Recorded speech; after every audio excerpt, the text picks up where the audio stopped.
Before this video starts, if you enjoyed this video, there are many more like it already on the channel with many more like it to come in the future, so subscribe. I am trying to hit 125,000 subscribers by the end of the year, so I would really appreciate it. I upload 6 to 7 days a week on this channel, so if you're looking for some consistent basketball talk, this is the place for it. Also drop a like on this video, it only takes 1 second and it makes a massive difference. So today I wanted to talk about the Rockets versus Lakers series. Game 3 was just played last night, and this is the main series that I'm really putting my focus on right now because I honestly think it's probably going to be the most competitive one that's out there right now. Obviously, the Lakers are up 2-1, but I also believe the Rockets can push this to 7 games and even potentially win the series.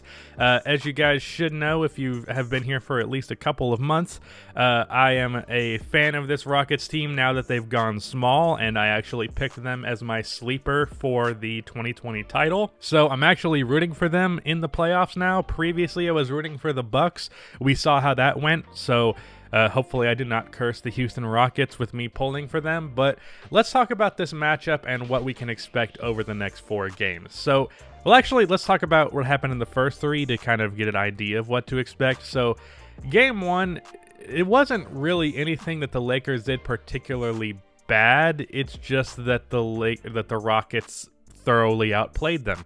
And I think this series is important, and I think them potentially beating the Lakers would be important for the direction of basketball, because as we know, the Rockets are going with this ultra small ball, and if it actually works and they manage to beat a team that's running 2 big men and Anthony Davis is one of those big men, then it could very well be a game changer, like for basketball and for the NBA in general. Game 2, Russell Westbrook played like dog shit, and as a result, the Lakers won that. And then Game 3, Russell Westbrook and James Harden were just fine, but Rondo went the hell off. He randomly had like 3 3-pointers, he had like 20 points and 10 assists. I think Game 1 or 2 he also had nearly a double-double as well, but I could chalk both Game 2 and 3 up to a bit of a fluke in terms of the Rockets losing.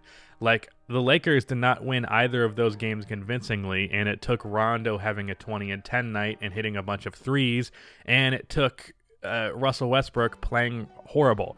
Now, Russell Westbrook playing horrible isn't exactly an outlier, so I guess you could argue that's not really a fluke. That's just kind of what's bound to happen when Westbrook is someone that your team relies on. You're going to drop a game here or there. But basically, my point is, this series is far from over, and I don't think that Lakers fans should get too comfortable. So, let's talk about what's going to happen with the rest of this series. So, one thing that I found interesting at the end of Game 3, or at halftime of Game 3, rather, the Lakers were no longer running 2 big men. And actually, Charles Barkley, of all people, suggested that the Lakers run Anthony Davis at center and stop running 2 big men.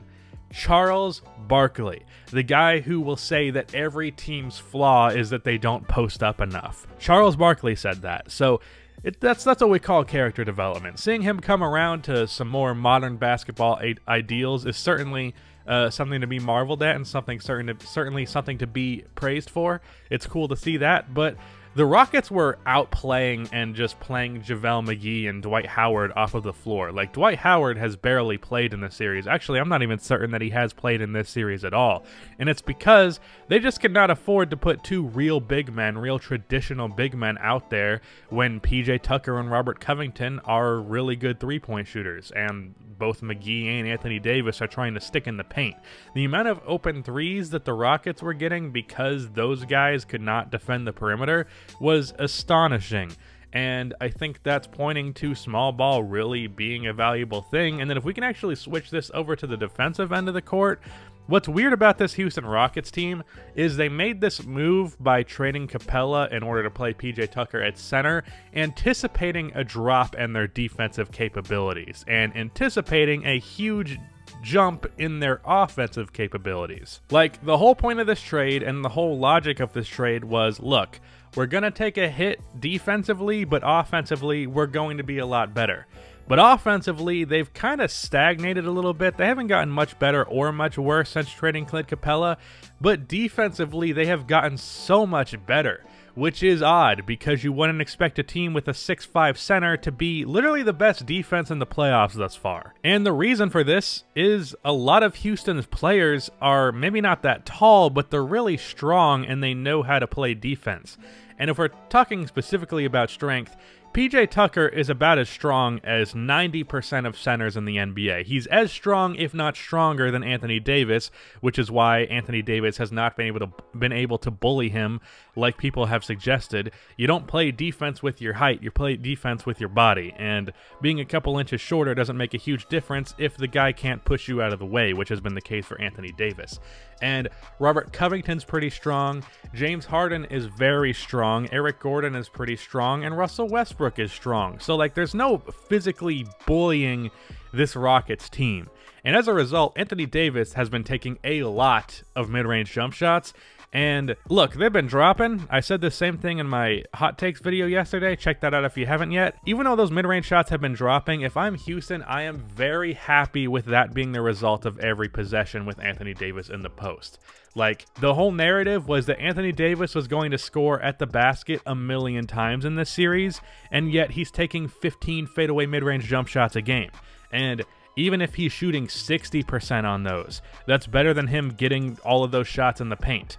And it's not like Anthony Davis can get all of those shots in the paint, but my point is Houston's defense works, and Anthony Davis is not able to dominate the Rockets to the level that many people suggested that he could. And as a result, this is definitely a close series. And one other interesting element of this is it really hinges on Russell Westbrook and James Harden. James Harden so far has been phenomenal in this series. Russell Westbrook was good 2, maybe 1.5 out of 3 games. And as a result of that, the series has been a back and forth, and the Lakers have a 2-1 lead. But honestly, if Russell Westbrook manages to pull off a good game every other game in this series, I could definitely see Houston winning, because the Lakers don't have anybody that can defend those guys. Like, that's been the whole narrative with guard teams facing the Lakers, because Danny Green is a good defender, but he's not a lockdown guy. And then outside of that, like, KCP is okay. Dion Waiters is a bad defensive player. Whoever else they're playing at guard can't play defense, or J.R. Smith. So they're prone to get killed by some guards. James Harden has been killing them.